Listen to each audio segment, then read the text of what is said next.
welcome to my channel. Today I am going to make papaya mango salad. This is papaya, this is mango, guys. This is very a lot of vitamin C. Mango papaya salad. Come on, let's go do it. Okay, this is green bean, garlic, hot pepper, tomato, and that's my I'm gonna make crab pickle crab salad today.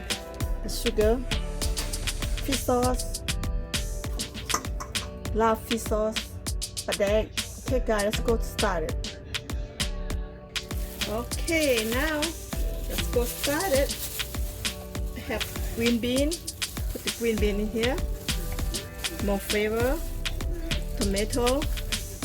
Fresh tomato I plant on my own. Hot pepper.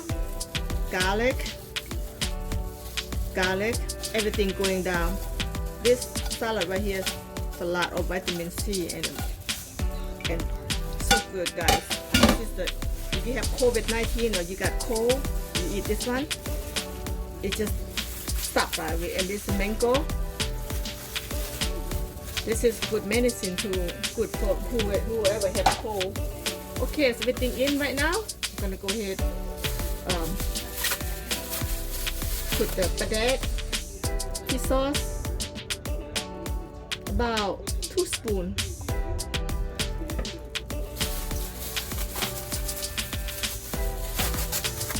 I'm gonna go ahead and get this fish sauce in, about 1, 2, 3 spoons. Okay. I'm gonna go ahead and put sugar. Sugar about one spoon. They have to have sweet and sour. And this lime juice, two lime juice go all the way. That's why I say when you have sick and you get cold, you feel you get sick, you eat this one. No more sick because all the vitamin C. This is a pickle crab. I like this just for taste. And the juice put in here too. Okay, gonna go ahead. Mix. If anything not enough, or we add on. Smell good already, guys. Smells so good. Oh, make me hungry.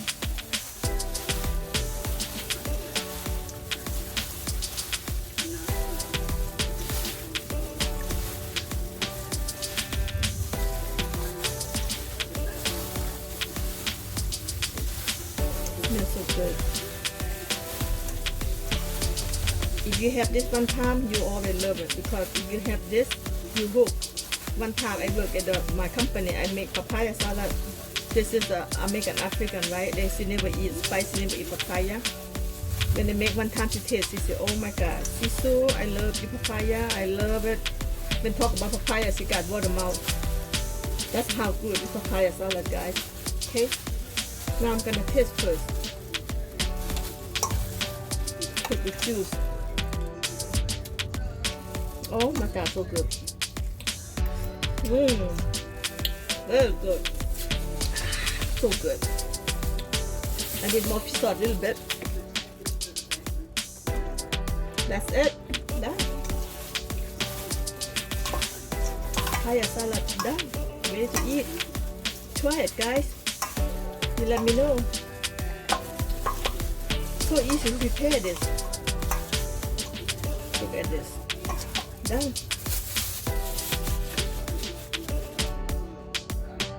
There you have it, papaya salad. Mango papaya salad with pickled crab.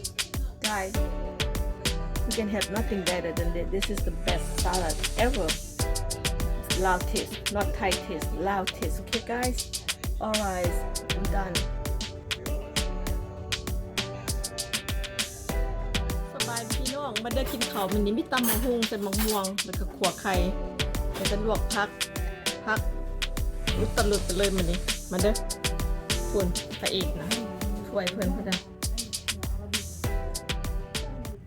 มาเด้อพี่น้องมากินข้าวน้ำกันมันนี้กินข้าวกับตำมะฮุงแล้วก็ขั่วไข่มีหลายอันหลายแนวตำมะฮุงใส่มะม่วงพี่น้อง You did it again. Yeah, I did it again, huh? Get another home run. all the can go no wrong right กดไข่พักลวกพี่น้องอันนี้ทั่วแล้วก็เนี่ยหอมเนี่ยก่อนหอมยังลืมภาษาไทยหมักอันนี้นะพี่น้องหมักสตอโอเคหมักสตอซื้อมาเป็นมันในฟิเซอร์หมักสตอคิ้วคือผักอ่อนคือยังหมักแบบปกตินั่นแหละแล้วก็ผักพี่น้องมีครบสุดเป็นแบบผักกาดผักยังมีครบสุดเลยกินผู้เดียวไปแล้วกินผักมันจะมีแห้งขอโทษเด้อเพราะว่าเนี่ยต่างโทรโฟนมันสูงเกินไปมันบ่เห็นอาหารก็เลยเป็นเบิ่งแบบสีพี่น้องโอเคเอากินข้าวกันมากินน้ำกัน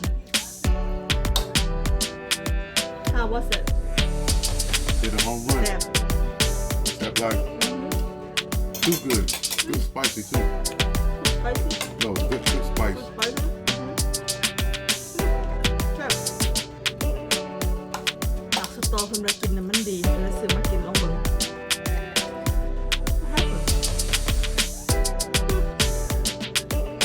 Don't question.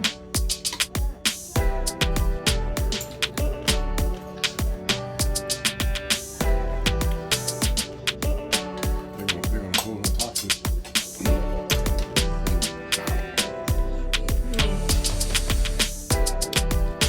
กินข้าวกับแซ่บหลายอาหารกันแบบง่ายๆขั่วไข่ตำมะฮุงพี่น้องแซ่บ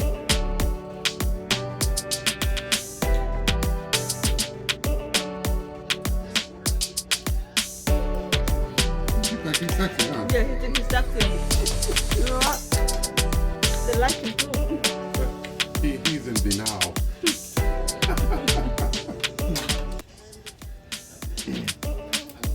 ผักกาดอเมริกาผักกาดที่นี่กันเด้อมีหยังที่บอกยังบอกมาเลย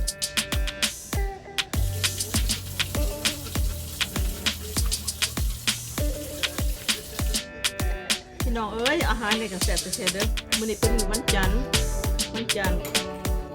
จักโมงละ8 โมงเลยของพวกข่อยต้องกินข้าวเช้ากินข้าวตอนแลง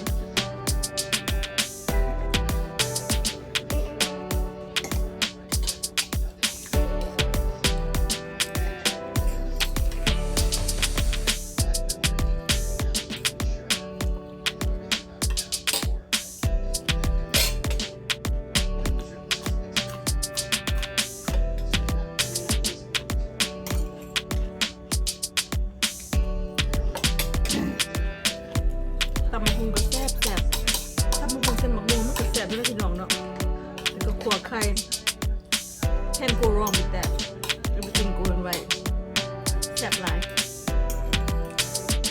กินยังกับบ่สูบอาหารเฮาแต่สมัยไปกินอาหารอเมริกากับพ่อปานนั้นแหละแต่ว่าบ่สูบจังซี่นะพี่น้องบ่สูบแบบนี้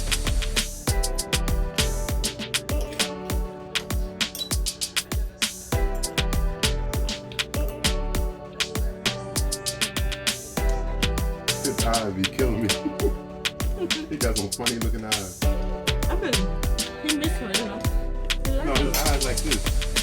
eyeball กินข้าวไปนำเบิ่งทีวีไปนำพี่น้องเพราะอันทีวีเขามีโชว์ในทีวีเขาว่า90 day behind เสียไปว่านะ3 เดือนผู้หักคนอเมริกาไปเอาคนต่างประเทศด้วยเป็นเมืองไทยเมืองลาวเมืองอะไรก็ตาม90 วันของแต่งงานแต่ว่าเขาจะเห็นกันอยู่ในออนไลน์ได้มีพี่น้องจักเฮ็ดคือกันได้เป็นหนุ่มเสพสาวอยากเสพผู้บ่าวเมืองอเมริกาแล้วก็เขาได้ออนไลน์อัพพลาย90 day beyond 90 day beyond ก็แปลว่า90 มื้ออันนั้นคู่หักต้องแต่งงานหลังจากนั้นเก็บคันหักกันแท้แล้วพี่น้องกินข้าวไปน้ำเบิ่งทีวีไปน้ำกินตำมะฮุงทั้งแซ่บทั้งเผ็ด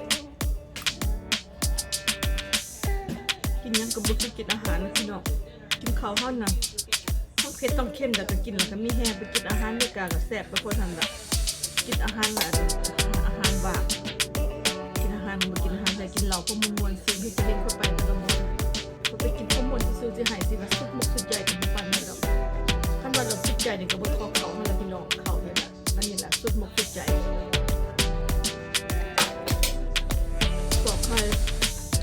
สุดใจตำมะฮุ่งพี่ดอกสุดบอกสุดใจตำมะฮุ่งเส้นมะม่วงผักเนี่ยสุดยอดเลยถ้าบ่มีผักก็กินข้าวบ่ลงและอาหารบ้านเฮาพี่น้องเอ้ยอันนี้คือบ่แซ่บเท่าอาหารเฮาดอกคือได้กินอาหารลาวหั่นสมดีขนาดเด้อแต่ว่าสำหรับข่อยคันยังอยู่บ้านยังค่อยได้กินอาหารลาวคันออกไปแล้วก็บ่อีหยังมีก็กินไปม่วนซื่นไปแต่ละมื้อละเว้นเบิ่งๆคนนึงนี่เนาะคำสุดท้ายพี่น้องสิได้ลาลงเลยเด้อพอกันใหม่เฮ็ดกินขนาดบ่ว่าเฮ็ดหยัง tomorrow มื้ออื่นพอกันใหม่โอเคพี่น้องเอาเท่านั้นแหละ bye see you